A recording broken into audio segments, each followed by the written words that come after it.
Doctor Ravindra प्रकाश सोनवणे, जिल्हा शल्यचिकित्सक, जिल्हा रुग्णालय धुळे. धुळेकर जनतेला नम्र आवाहन करतो की सध्या एप्रिल महिना सुरू झाला असून तापमान दिवसेंदिवस वाढत आहे. 40, 41, 42, 43 पर्यंत जात आहे.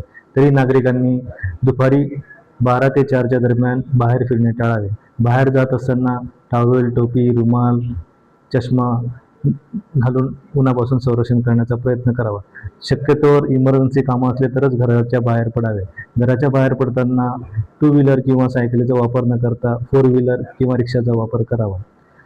तसेच दिवसभरातून 3 ते 4 लिटर पाणी जरी तहान लागले नाही तरी पीत राहावे, जेणेकरून निर्जलीकरण म्हणजे डिहायड्रेशन होणार नाही आणि उष्माघाताचा त्रास होणार नाही. उष्माघाताची काही लक्षणे जाणवल्यास आपण जवळच्या कुठल्याही रुग्णालयात किंवा जवळच्या शासकीय जिल्हा रुग्णालयात उष्माघात कक्ष स्थापन झाला असून सर्व सोयी सुविधांनी उपलब्ध असलेल्या उष्माघात कक्षाची सुविधा आपण घ्यावी.